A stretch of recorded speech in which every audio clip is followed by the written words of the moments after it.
ناظرین، آج ایک ہم ایسا پروگرام کریں گے کہ ہر شخص چاہتا ہے کہ اس کا جو مستقبل ہو وہ روشن مستقبل ہو۔ روشن مستقبل کے لیے انسان جدوجہد کرتا ہے، اپنے ملک سے ہجرت بھی کرتا ہے۔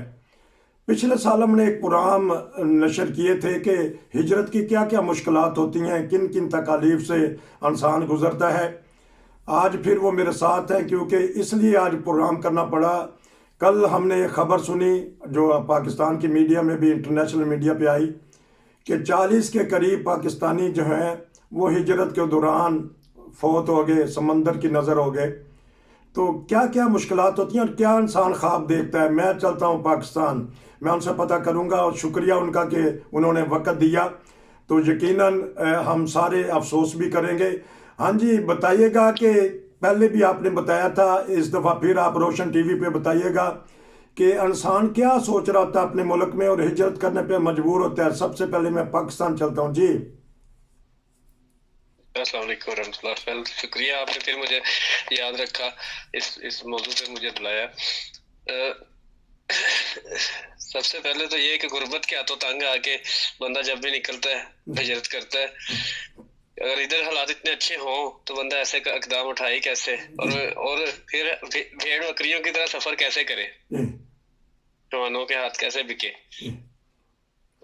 تو بتائیے گا کہ جو چند ایک مشکلات آپ کو آئی تھیں، تو کیا محسوس کر رہے تھے اس وقت کہ کاش کہ میں نے یہ قدم نہ اٹھایا تھا، اور ماں باپ پہ کیا گزرتی ہے جو خاص طور پہ فوت ہو جاتے ہیں، جو اللہ کو پیارے ہو جاتے ہیں جی۔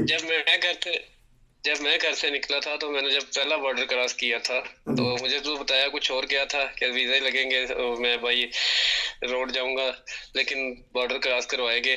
جب پہلا بارڈر کراس کیا تھا تو میں اللہ تعالیٰ سے معافی مانگتا تھا، یا میرے باری تعالیٰ مشکل آسان کر دے، میں واپس چلے جاؤں تو بہتر ہے۔ رستے میں میتیں دیکھنی پڑتی ہیں، بھوکے کاٹنی پڑتی ہیں، مارے کھانی پڑتی ہیں، بہت مشکل سفر ہوتا ہے۔ لاشیں راستے میں دیکھنی پڑتی ہیں، مشکلات دیکھنی پڑتی ہیں، سبز باغ دکھائے جاتے ہیں۔ عمار صاحب، آپ جانتے ہیں ایسے حالات کو، بتائیے گا عمار صاحب، یہ ہمارے ملک کو یا جو ہمارے انڈیا ہے، پاکستان، بنگلہ دیش، سری لنکا وغیرہ، ان لوگوں کو ہجرت کرنی پڑتی ہے، جانیں ہتھیلی پر رکھتے ہیں، ماں باپ کے سپوت گھروں سے نکلتے ہیں جی۔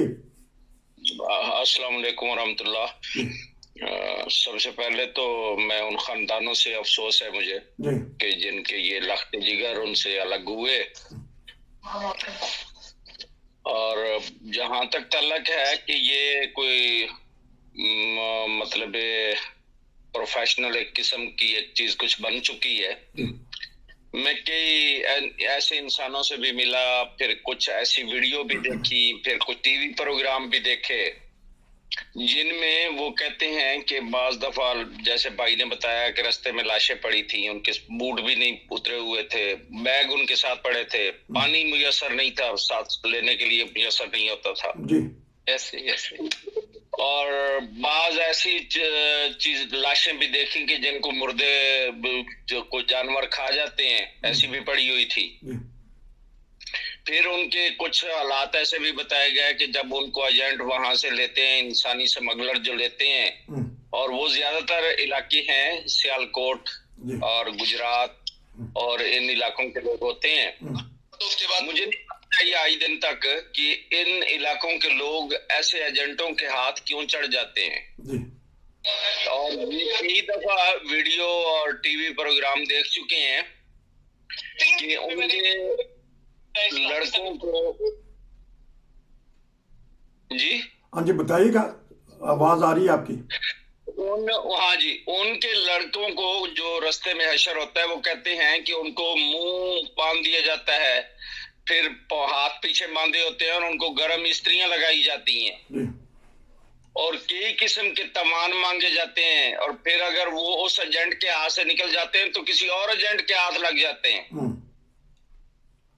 اور پھر ان کو یہ بھی پتا ہے کہ یہاں بھی آ کے اب ان ملکوں میں بھی کوئی روشن مستقبل ان کا نہیں رہا۔ جو لوگ یہ سمجھتے ہیں کہ ہم جب وہاں پہ پہنچ جائیں گے تو کوئی وہاں پہ درختوں کے ساتھ ڈالر، پاؤنڈ یا یورو لٹکے ہیں تو توڑ لیں گے، وہ بات بھی نہیں ہے۔ ہمیں آج دن تک یہ سمجھ نہیں آئی کہ ان بدقسمت خاندانوں کو کیا مصیبت پڑی ہے کہ ایسے سفر اختیار کرتے ہیں جس سے اپنی جان گنوا بیٹھتے ہیں. اور یہ کشتی کا یہ پہلا واقعہ نہیں ہے کہ یہ کوئی آج پہلا واقعہ ہوا ہے، اس سے پہلے بھی ہو چکی ہے. میں آپ کے پاس دوبارہ آؤں گا. نہ حکومت قابو پاتی ہے، نہ اس پہ حکومت قابو پا سکی ہے آج دن تک، نہ پچھلی حکومتیں نے قابو پایا، نہ آنے والی نے، جو ابھی موجود حکومت ہے اس نے پایا، نہ آنے والی پائیں گی. میں چلتا ہوں، دوبارہ آپ کے پاس آؤں گا وکیل صاحب کے پاس. بنیادی انسانی حقوق خاص طور پہ پاکستان، کیا وجہ ہے گجرات، منڈی باولدین، گجرانوالا یہ علاقے کے لوگ باہر نکلتے ہیں، حالانکہ وہاں تو مدتوں سے سیاسی خاندان سیاست کر رہے ہیں. بتائیے گا انسانی بنیادی حقوق کے بارے میں پاکستان سے ہجرت کرنی پڑ رہی ہے لوگوں کو. جی السلام علیکم رحمۃ اللہ. آخری بات کا جواب پہلے دیتا چلوں کہ جہاں مدتوں سے سیاسی خاندان ہو اور بڑے خاندان مسلط ہو وہیں غربت زیادہ ہوتی ہے. بڑے درخت کے نیچے کانٹے جھاڑیاں زیادہ ہوا کرتی ہیں، اور اس کے بعد وہ کوئی درخت پروان نہیں چڑھتا ہے وہاں پہ، یاد رکھا کریں. دوسری بات یہ ہے کہ وہ سارا سسٹم کا قصور ہے، ان بچوں کے ماں باپ کا قصور نہیں ہے. سسٹم کا یہ ہے کہ تعلیم مہنگی ہے، یہ بچے کم پڑھے لکھے ہوتے ہیں. پھر یہ ہے کہ پاکستان میں سفارت کا کلچر ہے، رشوت کا کلچر ہے. اب وہ بچے سوچتے یہی ہیں کہ اگر یہ پیسے دے کے کہیں نوکری کرنی ہے تو ایک دفعہ جان پہ کھیل کے دیکھیں، ہزاروں نکلتے ہیں، ان میں سے درجنوں مارے جاتے ہیں، پاکی پار بھی چلے جاتے ہیں. تو یہ جوا کھیلا جاتا ہے ان بچوں کا. یہی کڑی والا جس گاؤں تھا بدقسمتی سے 3-4 دن ایک واقعہ ہوا تھا، تو آج وہی پورا گاؤں جو ہے وہ غم میں ڈوبا ہوا ہے. تو یہ ایجنٹ، لالچ مافیا، ایجنٹ مافیا، پردہ فروش، یہ انسانی اسمگلر، یہ وہیں پنپتے ہیں جہاں پہ غربت زیادہ ہوتی ہے، جہاں پہ افلاس زیادہ ہوتی ہے، جہاں لوگوں کو خواب دکھائے جاتے ہیں. اور اس کے بعد پھر ان کو اس طرح میرے دوست نے بات کا، عمار صاحب نے بات کی، یہ بات بالکل صحیح ہے کہ ان کے ساتھ بڑا وحشی تشدد ہوتا ہے. بعض جگہ وہ مارا جاتا ہے، بعض جگہ وہ ویڈیو بنا کر گھر پر اس کو بلیک میل کیا جاتا ہے. لیکن مجھے بتایا کہ یہ ساری باتیں مجھے بھی معلوم ہے، آپ کو معلوم بھی ہیں. کیا پاکستان کے جو ادارے جو ہیں، جو پاکستان کے حکمران جو ہیں، جو پاکستان کا نظام چلانے والے ہیں، کیا ان کی نالج میں نہیں ہے؟ کیا وہ ان کو نہیں روکتے ہیں؟ کیا ان کو کچھ ان پہ کچھ دیکھنا نہیں چاہیے کہ کیا وجہ ہمارے ملک سے بچے جو ہیں، ہمارے ملک کے کسی ویسٹرن کنٹریز کے یا کسی دنیا جدید ملک کا بچہ مارا جائے کہیں پہ تو تھرتھلی مچ جاتی ہے؟ کیا وجہ ہے؟ کیا 28 بچے مارے یا 28 نہیں ہے یا سینکڑوں ہو جاتے ہیں؟ تو اس نظام پہ بات ہونی چاہیے. باقی ماؤں کا کیا قصور ہے؟ ماؤں سے پوچھتے بھی نہیں ہیں، اور بعض تو گھروں سے غائب ہو جاتے ہیں، پتہ ہی چلتا تب وہ پہنچ جاتے ہوئے یا ڈیڈ باڈی آتی ہیں. ڈیڈ باڈی آتی ہیں، کیونکہ میں نے پاکستان چلوں گا، انہوں نے ڈیڈ باڈیاں راستے میں دیکھی بھی ہیں، جوتے پڑے ہوئے دیکھے ہیں. میں ان سے کہوں گا ایک وہ واقعہ بتائیں جو دل ہلا دینے والا تھا. رمضان کے دن تھے اور میاں بیوی کو قید کر لیا گیا تھا، ایجنٹوں نے پکڑ لیا تھا. وہ واقعہ سن کے ہمارے ناظرین سنیں گے تو حیران ہوں گے کہ ایسے واقعہ بھی ہوتے ہیں. وہ واقعہ آپ کو یاد ہے جو آپ نے پچھلی دفعہ بتایا تھا کہ میاں بیوی کس طرح جکڑے گئے تھے؟ جی بتائیے گا. جزاک اللہ. میں جب ایران کا بارڈر کراس کر رہا تھا تو ہمیں ماکو پہاڑ کراس کرایا گیا. جی. تو ماکو پہاڑ کراس کرتے ہوئے ہم 45 سے زیادہ افراد تھے. جی. تو جو ہمیں کراس کرانے والے تھے، کیونکہ بکتے تو ہم ہر ہاتھ ہے نا، ہر اگلے بندے کو جیسے ہی کیری کرواتے ہیں ہم بک جاتے ہیں. پچھلے والا ذمہ دار نہیں ہے، اگلا ذمہ دار ہے. اور جو چلتا ہے اس کو ٹھیک سے وہ ٹھیک ہے، جو نہیں چلتا ان کا کہنا نہیں مانتا. ان کو فارسی آتی ہے، ہماری زبانیں تو آتی نہیں ہے، تو مار مار کے بھگاتے ہیں. پہاڑ چڑھو، ایک چوٹی سر کرو، دوسری. پھر برف باری اتنی زیادہ ہوئی تھی، کوئی حال نہیں. میں وہاں سے سلپ ہوا ہوں اوپر سے، تو میں 20 منٹ نیچے آ گیا ہوں. اچھا. جب میں نیچے آیا ہوں تو چاند کی چاندنی تھی، چاندنی رہتے تھی، تو میرے گرد لاشیں تھیں. ایک بزرگ کے منہ پہ میں گرا ہوں جا کے، ہاتھ میرے ایسے تھے ان کے اوپر. ہاتھ اٹھا ہوں تو روح لرز گئی میری دیکھ کے. برف میں لاشیں پڑی ہیں، بچے، عورتیں. پھر جتنی دعائیں آتی تھی پڑھی، استغفار کرتے اوپر چڑھا ہوں دوبارہ. جب میں 20-25 منٹ اوپر چڑھنے کے بعد پھر جا کے ان کے ساتھ کافی دیر کے بعد ملا ہوں، تو وہ الٹا کے کچھ کرتے مارنا شروع کر دیا، اور ساتھ میں کہتے ہیں کہ تم کیسے بچ گئے ہو، زندہ آ گئے ہو. تو بہرحال وہاں چلے گئے. جہاں پہ ہمیں رکھا گیا تھا وہ تھا دوگو بیاز، ترکی میں بارڈر کراس کرنے کے بعد. وہاں پہ ایک فیملی تھی جو کہ बाप था, 7 बेटियां थी। तो कुछ 2-3 दिन हमारे, क्योंकि पैसे पीछे से क्लियर होने होते हैं तो फिर इन्होंने आगे भेजना होता है। जब हम वहां से आगे निकलने लगे तो हमें जंगल से किसी से लेके जा रहे थे, अल्लाह में माफ करे, उस बाप के सामने बेटियों को उठा के साइडों पे लेके जाते थे। तो बस पर अल्लाह माफ कर दे, हमारी रूहें कांप गई थी। वो चीखो पुकार करती थी लेकिन कुछ सुनता ही कोई नहीं। उनके साथ ज्यादतियां की, पता नहीं क्या कुछ किया क्या नहीं किया, जुल्म की इंतहा थी। फिर हम वहां से हमें तो बिछड़ गए, हमें किसी और में बस में बिठा दिया, उनको कहीं और भेज दिया तरह करके। तो हर हाथ में लुटते भी हैं हम, और साथ साथ मारे भी खाते हैं, जुल्म भी बर्दाश्त करते हैं। खौफ तो इतना तारी कर देते हैं इंसान के, वो कुछ कह नहीं सकता। तो ये बताइएगा कि जब आप पहाड़ पे चढ़ रहे थे उस वक्त अकेले ही थे जो आप लाशों के ऊपर गिरे थे, या आपके साथ 2-3 और फिसल गए थे? मैं अकेला। वो पहाड़ ही ऐसा है कि जरा सा कदम गलत रखा गया तो आप नीचे हैं। न पत्थर कह सकते हैं ना उसको कुछ कह सकते हैं। तो छोटे छोटे से पत्थर है, ऊपर बर्फबारी हुई होती है, बर्फ हुई होती है, बर्फ से ढप्पा होता है, सारा ढप्पा होता है। बस मैं अकेला ही स्लिप हुआ था नीचे। ये कितने किलोमीटर या कितने घंटे का सफर है जो ये करवाते हैं आपको ये जालिम लोग? वो सारी तकरीबन हम रात को 9-9:30 बजे के बाद इन्होंने शुरू किया था, तो सुबह 4 बजे हमने बॉर्डर क्रॉस किया था। तो जो वहाँ लाशें पड़ी हुई हैं, कोई उनका वाली वारस, कोई जनाजा पढ़ने वाला, कोई दुआ करने वाला? कोई नहीं। एक बुजुर्ग थे, मंडी बहावलदीन से थे, उनका जब भावलनगर मुझे याद आ रहा है कि उनका सांस बहुत उखड़ रहा था जी। तो उनसे वो कहता था कि तुम वापस चले जाओ अगर जाना है तो। वापस कहा चल जाए, शेर जितने कुत्ते फिर रहे थे वहां पे। अच्छा। गोलियां हमारे सरों से ऊपर से गुजरती थी जो नजर आती थी, भी फायरिंग हो रही है हमारे ऊपर, लेकिन छुप आ के फिर भी लेके जा रहे हैं हमें। अच्छा। उनको सांस का मसला आ गया, वो बेचारे के कपड़े सारे गीले थे।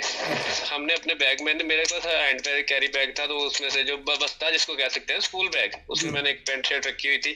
मैंने अंकल ये पहन ले अगर आपको आ जाती है तो, ट्राउजर टाइप है। तो वो कहता नहीं, उसने फारसी में जो अपनी जुबान इस्तेमाल की, नहीं वो सामने कहता मुर्दा पड़ा, उसमें से उतार के इसको पैंट निकल तो मैंने उसमें भी मार खाई। अच्छा, कि फिर वो मुर्दे की मार खाई। मुर्दे की फिर कपड़े उतारे गए तो फिर उस बुजुर्ग को पहनाए गए जी, फिर उनको पहनाए।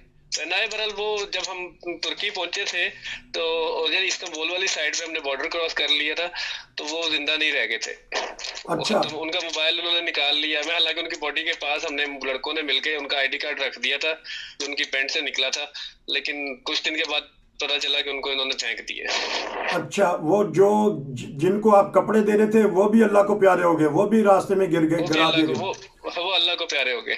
नहीं, रास्ते में गिरे नहीं, वो उनको सर्दी के साथ बुरा हाल हो गया था, सांस जकड़ा गया था, मुंह से झाग आना शुरू हो गई थी। अच्छा। वो लेके गए हैं एक जगह पे, लेकिन वो उधर उनकी डेथ हो गई।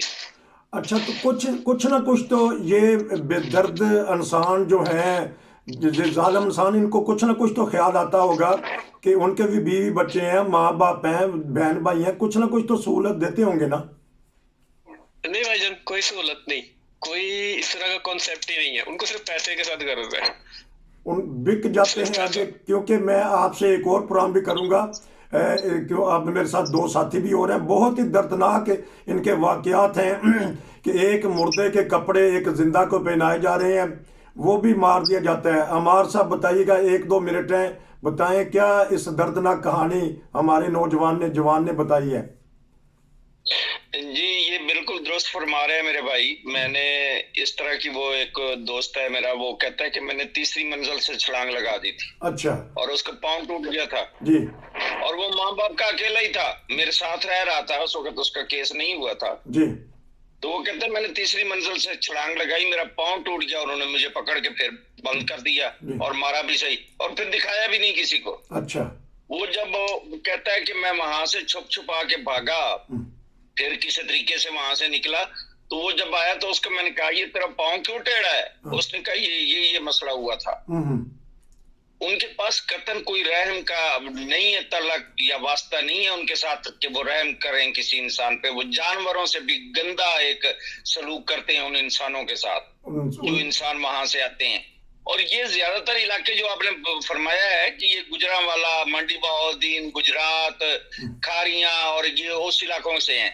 और मैं साथ साथ ये बात ऐड करता चलूं कि परसों या उससे पिछले हफ्ते जो वाकया हुआ है, वहां पे एक शख्स को कत्ल किया है जी। और उसके बदले में आज 40 घरों में मातम हो रहा है। बहरहाल अफसोस तो हमें उस बात का तो है ही, इस पे भी अफसोस है। चीजों पे हमें कतई हम खुश नहीं है, बिल्कुल हमें अफसोस है। अफसोस है। अल्लाह करे कि किसी की मुतनब्बे करते हैं जी कि तुम खाई में गिर रहे हो। ठीक ठीक, खाई में गिर, खाई में गिरना दुरुस्त नहीं है जी। तो तुम अब गौर करो, लेकिन ये गौर करने के लिए तैयार नहीं है। गौर करना चाहिए उस इलाके को कि क्या क्या मुजालम उनसे हो रहे हैं। वकील साहब थोड़ा सा 2 मिनट, ये जो जानवर स्मगलर हैं, ये जानवर हैं, क्या उस इंतजामिया को इल्म नहीं है? ठीक, उनको इल्म में है कौन कौन स्मगलर है। मैं चलूंगा वकील साहब के पास, मैं पूछा करूंगा, मैं पूछूंगा उनसे कि क्या इंतजामिया बताइएगा। फिर आखिर में दोबारा हम पाकिस्तान चलेंगे, आखिरी अल्फाज उन्हीं के मैं सुनूंगा। अब बताइएगा वकील साहब, इंतजामिया क्या कर रही है? सोई हुई है कि आपस में लड़ाई कर रही है? नहीं, इंतजामिया के मामलात ही कुछ और है। उसका मामलात कभी किसी सुना आपने कि इंतजामिया ने पूछा हो किसी घर में अगर राशन नहीं है 3 दिन से, तो इंतजामिया का फिक्र हुई हो? तो इंतजामिया का नहीं है, इदारों का नहीं है। फेलियर बेसिक इदारों का है कि जो मुल्क के अंदर पैदा होते हैं उनको देखा जाए कहाँ जा रहे हैं, किस हालत में है, क्या इनको जरूरियात क्या है। इदारे बैठे, दुनिया जान के तमाम इदारे मौजूद हैं, लेकिन वो अपनी मस्तियों में लगे हुए हैं और अपने मामलात में हैं। गुजरात कोई किसी वजीरिस्तान में तो नहीं है, पाकिस्तान के बिल्कुल मरकज में मौजूद है और तालीम भी मौजूद है, शोर भी मौजूद है, इदारे भी मौजूद है, सियासतदान भी मौजूद है। उसके बाद दुनिया जान की वहाँ पे सहूलियात मौजूद है। उसके बावजूद सब हुआ और ये जहाँ से इसके जाली पेपर बनते हैं, जाली उठाया जाता है इनको इस तरह का, तो इदारों को पूछना चाहिए। सब पता होता है, पुलिस को कौन से किस एजेंट का नहीं पता होता है, FIA को किस एजेंट का पता नहीं होता है, सबको पता होता है। लेकिन नहीं है, वो सबकी रोजी रोटी लगी और यकीन करेंगे ये पाकिस्तान से बाहर निकले के बाद तो शायद वो अगले मामला हो गए, लेकिन यहाँ तक सारे खरीदे होते हैं उन्होंने, सबके सामने लेके जाते हैं। बहरहाल हम अफसोस कर सकते हैं और अफसोस इसी बात का है कि ना इदारे काम करते हैं, ना आवाम की अक्ल काम करती है। और वो जो बैठेंगे अभी आके 40-40 दिन के घरों का खत्म न्याज सदके खैरात बैठेंगे, कभी उन्होंने भी कभी बात की इस पे, वो नहीं करेंगे, इसलिए कि उनका मामला बनता नहीं है। उनके रोज बंदा मरने के बाद उनको बकरे का गोश्त मिलता है, अब जिंदा रहे तो वो दाल को तरसता है। उस मुल्क का निज़ाम ऐसे ही ऐसे चलता रहेगा। मुल्क का निज़ाम ऐसा है। बताइएगा आखिर में, पाकिस्तान में चलता हूँ दोबारा, क्या माँ बाप को कहेंगे, क्या उनके रिश्तेदारों को कहेंगे जो सुहाने ख्वाब देख के बाहर जाना चाहते हैं और ख़ुसूसन ये डंकी मार के गैर कानूनी तौर पे गैर कानूनी तारकीन वतन हज़ारों के हिसाब से मर रहे हैं? बताइएगा आखिरी पैगाम क्या है, क्योंकि आपके पास तो तजर्बा है। मैं तो यही सबसे मेरी एक इल्तिजा है, पहले भी आपने प्रोग्राम किया था मुबारक साहब ने भी, आपने भी, मैंने उसमें भी ये फरमाया था कि खुदारा या मेहनत कर लो, एक वक्त की रोटी खा लो, इस रास्ते को ना अपनाओ जी, वास्ता है खुदा का, इस रास्ते को ना अपनाओ, ना अपनी माओ को तड़पाओ, ना अपने बापों को तकलीफ दो। मुझे पता है मेरी माँ पीछे कितना तड़पती थी, मेरे बाप अपनी जिंदगी दुनिया में अल्लाह को प्यारे हो गए 2 साल, वो सिर्फ यही गम लेके चले गए कि मेरा बेटा वापस आया और इतना कर्जदार होके वापस आया है। घर का बड़ा बेटा था मैं, तो मैंने गलत कदम उठाया था और वो सारी जिंदगी मुझे पशेमानी रहनी है। खुदा के लिए ये रास्ता ना अपनाए, ये आपको सुहाने ख्वाब सिर्फ दिखाते हैं और कुछ नहीं है। वहां जाके भी आपने मेहनत करनी है, यहाँ पे मेहनत कर ले। तो कर्ज लेके आप चले थे वहां से और मकरूज होके बाज लोग चलती हैं, तो इस बारे में बताइएगा। कर्ज मेरा तो मामला ही कुछ और हो गया था, यहाँ से कुछ और बताया गया था। 7.5-8 लाख रुपया कहा था, मैंने कहा था चले वो तो इतना कुछ थोड़ा बहुत करके जमा करके अम्मी को दे गया था कि अम्मी ये आपने कुछ करने हैं, बाकी 2-3-4 लाख है वो कुछ कहीं से उधार ले मैं कर लूंगा। वहां जाके मुझे तो कैद कर लिया था ना, मैं तो अगवा हो गया था। मैं तो 3 माह इनसे मार खाता रहा कि तुम पीछे से 20 लाख रुपया मंगवाओ। मैं पाकिस्तान एयरपोर्ट पे जब वापस पहुंचा हूँ तो मुझे पता चला कि मेरे अब्बा से 18 लाख रुपया ले चुके हैं। अच्छा। इन्होंने मेरी बहनों का जेवर जो ब्याही हुई है, मेरी भाभियों का जेवर बेचा, मेरी खाला फुफ्फाओं से उधार लिया। इन्होंने इस तरह करके पता नहीं कहाँ घर के बर्तन तक बड़ी बड़ी जो चीजें थी सब कुछ बेच दिया सिर्फ बेटे को बचाने के लिए। ठीक, ये नाज़रीन ये है। मैं एक इल्तिजा पाकिस्तान की आवाम से जी खसूसन कि खुदा के वास्ते भूखे सो जाओ, ठीक है, ये रास्ता ना अपनाओ, ठीक, इन लोगों के हाथों में मत बिको। ये अब देखें कि एक 10 दिन भूखे सो जाओ, लेकिन भूख से वहीं अपने घर में मर जाओ, लेकिन ये रास्ता ना अपनाओ। अपनी धरती की जमीन तो मिलेगी, कम अज कम समंदर की नजर तो नहीं होंगे, क्योंकि इंतहाई दर्दनाक वाकयात हैं इनके पास जिनसे हम ले रहे हैं इंटरव्यू। ऐसे ऐसे वाकयात हैं कि इंसान के रोंगटे खड़े हो जाते हैं। हम इनसे प्रोग्राम का सिलसिला जारी रखेंगे।